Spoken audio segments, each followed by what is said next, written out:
Hola, ¿qué tal? Bienvenido a esta primera lección de estas herramientas, estas técnicas especiales. Vamos a hablar en esta lección de la herramienta de evaluación de proyectos por flujos descontados. Y primero dar esta recomendación, la cual es que en la presentación de cualquier evaluación de empresa o proyecto, se sugiere incluir una hoja con las referencias utilizadas para realizar el modelo y un breve glosario. De esta forma, podemos poner en contexto a quien sea que pueda leer este modelo y estar alineados o generar esta comunicación asertiva, que como ya vimos es una característica que distingue a una buena gestión financiera. Entonces, vamos para allá y vamos a mostrar cómo podemos llevar a cabo este proceso de evaluación a través primero de una evaluación sencilla, si bien ya hemos visto cómo generar esta proyección de flujos de efectivo futuros, tanto para empresas como para proyectos, y también ya vimos inclusive de cierto modo cómo podemos evaluar y cómo podemos identificar la eficiencia de esos flujos futuros proyectados. En esta lección básicamente vamos a conglomerar, a concentrar varios de los puntos que ya hemos visto en esta formación de oxígeno y vamos a ver cómo podemos generar esta evaluación de esos proyectos e inclusive de una empresa, a pesar de que es un tema que también vamos a ver de forma particular en otra lección, pero a fin de cuentas una empresa es un proyecto y de forma adicional una empresa puede tener muchos proyectos por debajo, entonces la forma de la evaluación de una empresa es muy similar a la de los proyectos, dado que a fin de cuentas, como comento, una empresa es un proyecto que tiene muchos otros proyectos abajo. A lo mejor es una empresa que solamente tiene una unidad de negocio, una línea de negocio o un proyecto proyectado. En ese caso es mucho más sencillo de evaluar, pero en la medida que las empresas se van complicando y a lo mejor hay muchas empresas subsidiarias y empresas corporativas o corporativos o business builders, como sea que se los conozca, esas empresas que tienen un conglomerado de otras empresas por debajo de ellas, pues a fin de cuentas, si mantenemos en orden y generamos esta claridad en la comprensión de cada uno de estos proyectos que están debajo de este proyecto matriz, de este proyecto macro, de esa forma vamos a poder generar la evaluación de ese proyecto macro como tal, que a fin de cuentas es la evaluación de esa empresa o ese corporativo. Entonces, considere los flujos de efectivo incluyendo valor de rescate y otros ingresos que genera la empresa. Esto lo vamos a considerar a la hora de analizar los flujos de efectivo que ya hemos visto cómo desarrollar, pero los vamos a volver a ver en esta lección. Se determina el valor presente del flujo total de cada año y se determina el valor de la empresa por este método tan sencillo. Considera la siguiente jerarquía de variables a tomar en cuenta al proyectar los flujos. Como ya sabemos, voy a saltarme un poquito esto, enseguida regreso, pero quiero mostrar que como ya sabemos, el flujo de efectivo libre, que lo tenemos aquí, se conforma del flujo de efectivo operativo, el gasto de capital neto y el cambio en el capital de trabajo neto, ¿no? Son los tres flujos de efectivo que conforman de forma general a este flujo de efectivo libre o este flujo de efectivo total de la empresa. Entonces, tenemos que ingresar a cada uno de ellos e identificarlos de forma eficiente, y una vez que los tenemos bien identificados y bien comprendidos, ya podemos considerar cuál es este flujo de efectivo libre. Entonces me regreso nuevamente, vamos primero a identificar el flujo de efectivo operativo. Tenemos esta composición que muestra un estado de resultado integral en el cual pues tenemos, por ejemplo, considerada la depreciación o amortización, y eso nos da la utilidad neta, que la utilidad neta a fin de cuentas la obtenemos como es el resultado final que se obtiene en el estado de resultado integral, y para obtener el flujo de efectivo operativo se le suma la depreciación a esa utilidad neta, dado que como ya hemos explicado, la depreciación no es un flujo de efectivo real, sino es una consideración fiscal para la disminución de los impuestos que hay que pagar en ese periodo. Entonces, el flujo de efectivo operativo se conforma básicamente al sumarle la depreciación y amortización a la utilidad neta.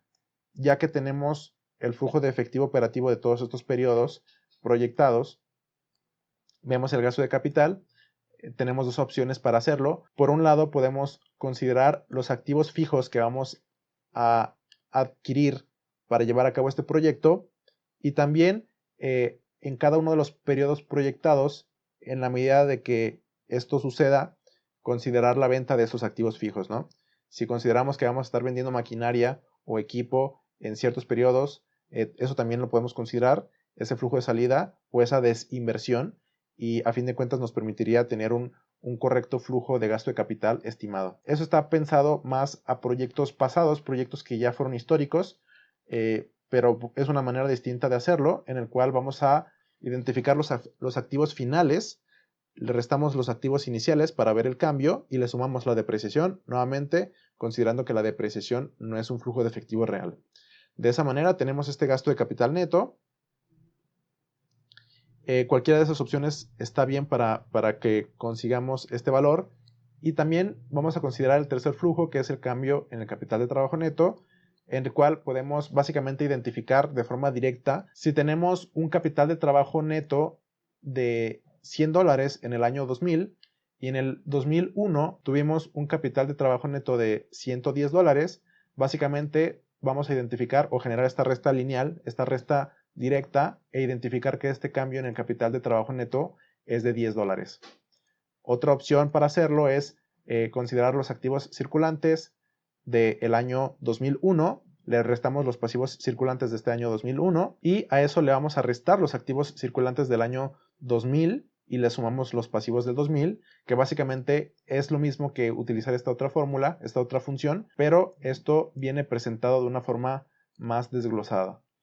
De esa manera llegamos a este cambio en el capital de trabajo neto, que es el tercer flujo de efectivo financiero que requerimos para identificar este flujo de efectivo libre. Entonces, ya que tenemos esos tres flujos desglosados, básicamente lo que tenemos que hacer es considerar los flujos de efectivo operativos en positivo, restarles todos estos gastos de capital y esos cambios en el capital de trabajo neto. Estos flujos también, como ya he comentado, pueden ser positivos en los casos de las desinversiones y de esa forma vamos a obtener lo que es el flujo de efectivo libre. De forma adicional, complementaria, en caso de que quisiéramos generar ese cálculo adicional, identificar el flujo de efectivo pagado a acreedores y también el flujo de efectivo pagado a inversionistas a través de estas formulaciones que tenemos aquí, que ya habíamos mostrado en la lección de flujos de efectivo financieros en esta formación de oxígeno. Sin embargo, hace mucho sentido que recapitulemos, que repasemos estas fórmulas o estas secuencias de datos, dado que a mayor práctica mejor se puede aprender y se puede arraigar de una mejor manera también en el subconsciente. Entonces, vamos a considerar algunos puntos para generar estas proyecciones a futuro. Primero, estimar correctamente la tasa de descuento, así como la asignación de un peso de los riesgos del sector no sistemáticos en esta, es decir, esos riesgos en la prima de riesgo que vimos en su momento en esta formación de oxígeno, a la hora de que queremos identificar este costo del capital, considerar estos riesgos asociados a esta prima de riesgo que se le va a pagar a los inversionistas por asumir ese riesgo e invertir en este proyecto con esos riesgos particulares indexados. Por otro lado, se recomienda desarrollar una comprobación de los flujos una vez se haya finalizado la proyección. Esto es básicamente, en la medida de lo posible, no solamente quedarnos con una proyección, sino buscar comprobar cada paso y cada desarrollo del modelo, de forma que podemos asegurarnos de que el modelo es óptimo, es eficiente, porque puede suceder, todos somos humanos, los financieros podemos cometer errores de ciertos puntos y básicamente al finalizar el modelo se puede tratar de interpretar los resultados, y si los resultados hacen sentido, esa es una buena noticia porque implica que es probable que los desarrollos y los cálculos hayan sido eficientes. Sin embargo, hay que generar esta comprobación y asegurarnos de que los cálculos son óptimos en la medida de lo posible, siempre que sea posible, en caso de que cuentes con personas que tengan estas capacidades, estos conocimientos en tu equipo, o que puedas pedirle a alguien más comprobar esos modelos financieros, una revisión o un repaso de tu modelo financiero por parte de otro financiero que busque identificar errores de cálculo, que a lo mejor faltó considerar alguna variable, a lo mejor no está bien una celda, y esto está relacionado con lo que en su momento comenté, que es mejor desarrollar modelos paso por paso, es mejor que todo sea súper claro, porque a veces cometemos este error de que queremos saltarnos muchos pasos y en una sola celda meter muchas fórmulas, muchas variables, y eso implica, en la medida que se complica esa función, va creciendo esta posibilidad de cometer algún error y no darnos cuenta. Por lo tanto, es una gran recomendación y es muy prudente y oportuno tener este chip, este mindset en el cual vamos a generar esta comprobación de los flujos una vez se hayan terminado los modelos. Pasando de ahí, vamos a ver cómo podemos generar este análisis de un proyecto de inversión. Vamos a ver que el mejor estimador de proyectos de inversión, sobre todo en proyectos mutuamente excluyentes, es el valor actual neto. Y esto es debido a que varios de los otros estimadores padecen de un problema de escala. Básicamente, el valor actual neto convierte toda la información, la simplifica en flujos de efectivo y ya sabemos cómo descontar flujos de efectivo, por lo tanto, los problemas de escala quedan en gran medida resueltos por este valor actual neto. Y por ejemplo, vemos que el índice de rentabilidad es de gran utilidad en el racionamiento de capital. Esto es cuando tenemos un capital limitado y queremos racionar ese capital para invertir en los proyectos que son más eficientes y que generan una rentabilidad, una viabilidad en un menor plazo. Además, como un comentario de aclaración, tenemos que el TREMA, que lo tenemos aquí del lado derecho, es la tasa de rendimiento mínima aceptable. En este escenario estamos usando un TREMA de 18% y tenemos estas proyecciones de estos flujos de este proyecto de inversión. Por lo tanto, vemos el flujo de efectivo de cada uno de los años que se tienen proyectados. También el valor presente de ese flujo, ya descontado por la tasa de descuento que vimos del lado derecho. Y vamos viendo cómo es que se va generando este valor presente acumulado. Es así que vemos que en el año 3 ya fue satisfecha toda la demanda del capital y ya fue repuesto todo ese capital que se levantó en primer lugar, y a partir de ese año 3 empieza a ser extremadamente sostenible el proyecto porque ya se pagó ese capital que en primera instancia se necesitó para llevar a cabo el proyecto, incluyendo los intereses y riesgos asociados a ese capital, y básicamente pues tenemos que cada flujo posterior es meramente una ganancia, una utilidad desde esta perspectiva de inversión. Aquí tenemos cómo se hace este cálculo de diferentes métodos de evaluación de proyectos. El valor presente básicamente es la suma de todos los flujos futuros a valor presente. Por lo tanto, en este escenario vemos que el valor presente de este proyecto es de $1.231.000. El valor presente neto es ese mismo valor presente al cual se le resta la inversión, que en este caso eso implica que este valor presente neto es de $831.000. En el Venture Capital se escucha muy seguido esos términos de evaluación pre-money y post-money, y básicamente el valor presente pudiera ligarse con la evaluación post-money, que es la evaluación de la empresa después de levantar capital, y el valor presente neto pudiera ligarse con la evaluación pre-money, que sería esta evaluación previa al levantamiento de ese capital. No hay una relación lineal con esto que estoy diciendo, pero es una manera de comprenderlo y de visualizar estas variables. Vemos que la tasa interna de retorno básicamente nos dice cuál es esta tasa de rendimiento que está generando este proyecto. En este escenario vemos que la TIR, que es generada por esta fórmula, TIR, solo se pone TIR y se seleccionan los valores de forma directa, los valores de los flujos de efectivo considerando la inversión, y estos en valor de flujos de efectivo futuros esperados, tal cual como lo tenemos en primera instancia. Y lo aclaro porque puede presentarse la situación en la que se utilicen los valores presentes para generar la TIR y es un error común. Y en este escenario, la TIR nos da una TIR, una tasa interna de retorno del 57%, lo que significa que esta inversión tiene una rentabilidad con relación a la inversión requerida del 57% periodo a periodo. Es decir, el promedio de los rendimientos de todos los años proyectados genera un rendimiento promedio del 57%, que es lo que estamos viendo aquí. Por otro lado, tenemos el índice de rentabilidad, que implica por cada dólar que nosotros invertimos,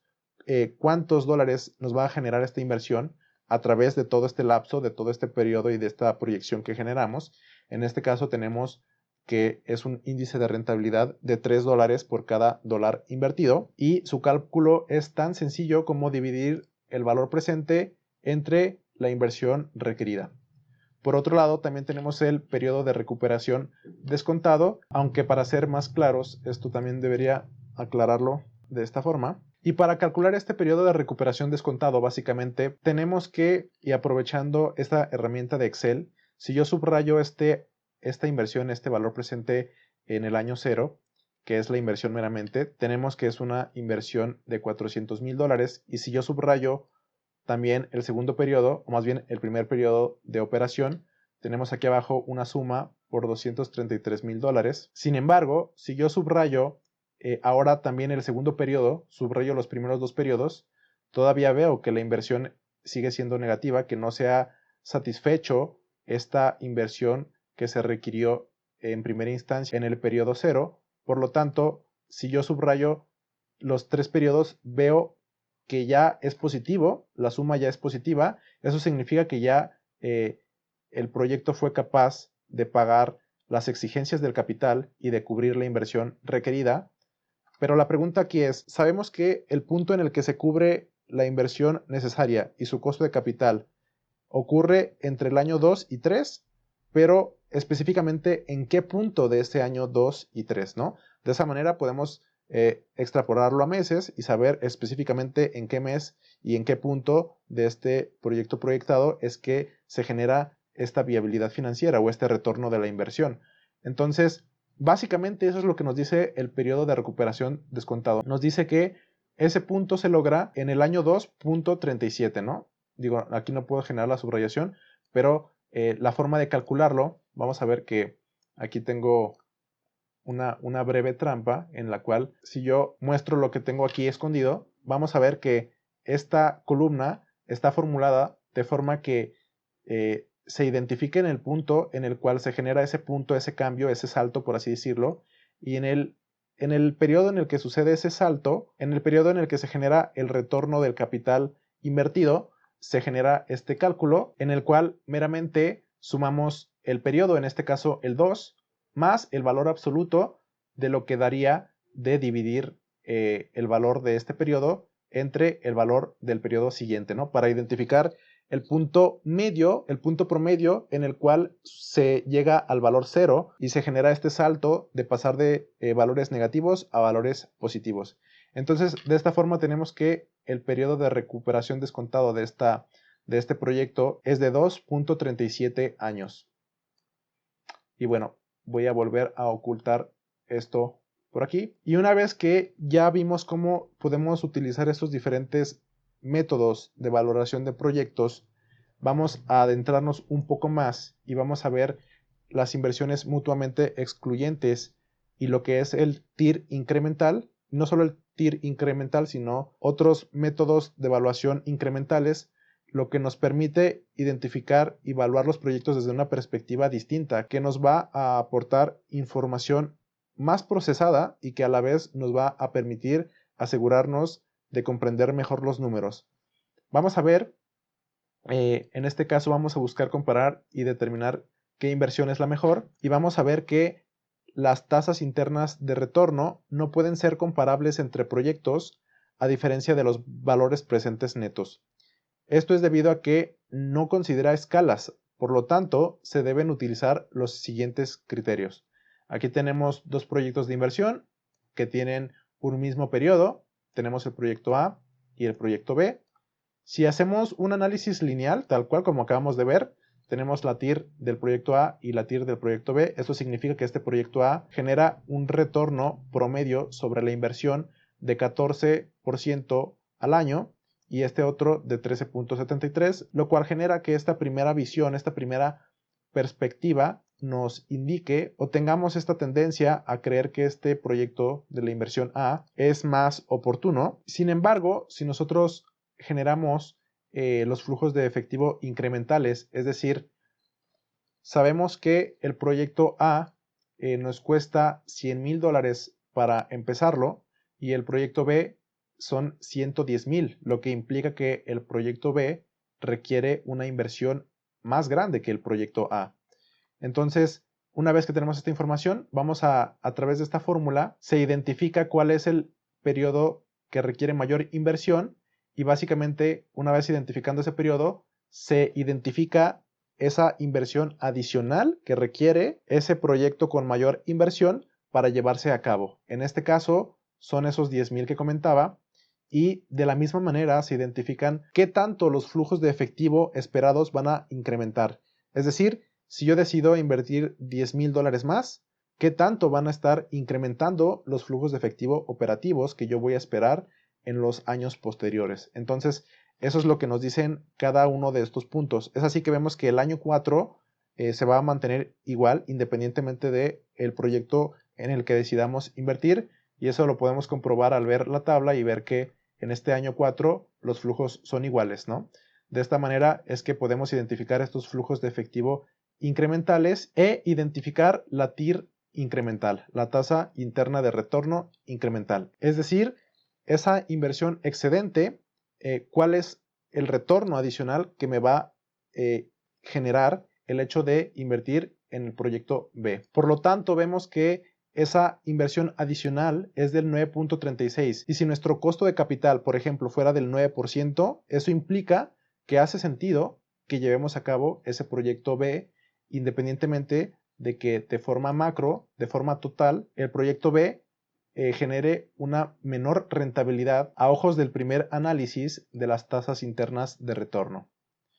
Entonces vamos a ver que la regla de decisión es la misma que con la TIR convencional. Si la TIR incremental es superior a la tasa de descuento, se sugiere aceptar el proyecto más costoso. De no ser así, el proyecto menor costoso es el mejor. Lo que significa que la decisión de invertir en el proyecto A o invertir en el proyecto B está en relación con la tasa de descuento. Si nosotros tenemos una tasa de descuento alta, muy probablemente vamos a decidir invertir por el proyecto A, que vemos que tiene una TIR más alta. Sin embargo, si nuestro costo de capital no es tan alto,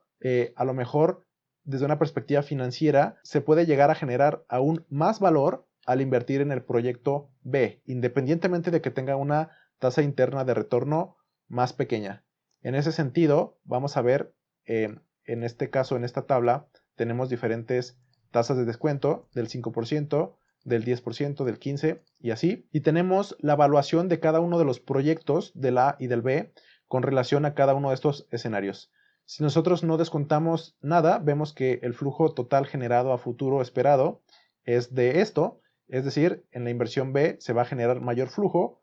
claro, pero sabemos también que se requiere una mayor inversión. Eso implica que en este caso vemos que en el proyecto B, cuando no tenemos una tasa de descuento, es mejor opción invertir en el proyecto B que en el proyecto A, como comentaba, independientemente de que el proyecto A tenga una tasa interna de retorno más alta.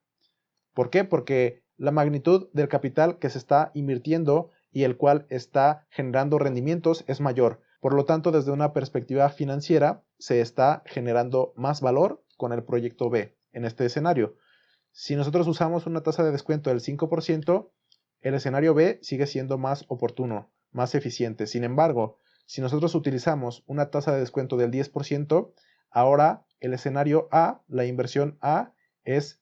más oportuna y genera una mayor viabilidad financiera. Y podemos confirmarlo cuando analizamos los escenarios en los cuales tenemos tasas de retorno exigidas más altas.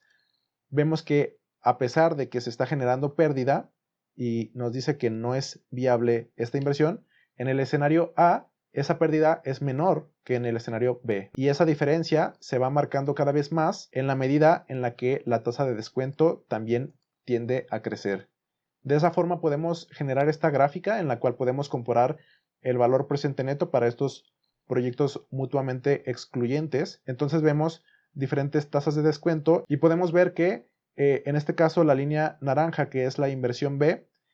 llega a ser inviable un poco antes que la inversión A. Es decir, la inversión A es un poco más tolerante a tasas de descuento más alta. Sin embargo, la inversión B tiende a generar mayor margen cuando las tasas de descuento son más pequeñas, ¿no? Es así que vemos, por ejemplo, en la tasa de descuento del 5%, en esta en esta parte de la gráfica, en donde vemos que la inversión B está por encima de la inversión A, lo que significa que está generando mayor valor y es la mejor opción en esa situación particular. Y para concluir con esta lección, vamos a ver que si bien se puede generar este análisis y esa comparación con esa tasa interna de retorno incremental, también podemos utilizar otros métodos de valoración de proyectos como el BPN incremental, el cual nos dice que con esta tasa del 10%, el hecho de invertir en el proyecto más costoso no nos está generando un valor. Y eso lo podemos comprobar si vemos la gráfica. Vemos que en el punto en el que está el 10%, justamente la línea naranja ya se encuentra por debajo de la línea azul. Por lo tanto, la línea azul generaría, en este caso, $115 adicionales de rentabilidad que en el escenario B. Por otro lado, se pueden contrastar de forma lineal. Como comentamos al principio de esta lección, el valor presente neto tiene la característica de que permite comparar de una forma más lineal ambos proyectos de inversión. Entonces vemos que podemos utilizar los valores presentes netos de forma lineal para comparar los proyectos e identificar que con esta tasa del 10% se está generando este incremento en la inversión A. Inclusive si nosotros generamos la diferencia de estos valores para identificar qué tanto es más rentable esta inversión A, vamos a ver que el resultado que tenemos es el mismo que el valor presente neto incremental. Es decir, nuevamente confirmamos que esta inversión A es más rentable que la inversión B en $115. Y en otro sentido también podemos identificar este índice de rentabilidad incremental en el cual vemos que en realidad se está generando pérdida, lo cual confirma la idea que nos promueve el BPN incremental. Vemos que en caso de decidir invertir en el escenario más costoso, en este caso en el escenario B y no en el escenario A, el índice de rentabilidad diferencial es negativo, lo que implica que no es una buena decisión. Si nosotros bajáramos esta tasa, por ejemplo, al 9%, pudiéramos ver que ahora sí hubiera una viabilidad financiera y eso implicaría que la inversión A tuviera un valor presente neto inferior que la inversión B por $66, que justamente es lo que nos dice el BPN, y también viéramos que el índice de rentabilidad nos marca que se está generando, en este caso, 1 centavo de ganancia adicional por cada dólar invertido. Entonces, de esta forma es que podemos generar este análisis en proyectos de inversión que son mutuamente excluyentes y podemos utilizar diferentes herramientas para contrastar, para complementarse y para asegurarnos que estamos analizando la información de la mejor manera posible y de tomar las mejores decisiones al respecto de nuestro presupuesto de capital. Al utilizar estas herramientas que acabamos de proporcionar en esta lección con los flujos de efectivo proyectados que tenemos aquí en la parte superior de la herramienta, se pueden lograr muchas cosas. Entonces es hora de aplicar y de pasar de lo general a lo específico, a las situaciones particulares de tu empresa para que logremos estos análisis mucho más profundos y nos vemos en el siguiente video.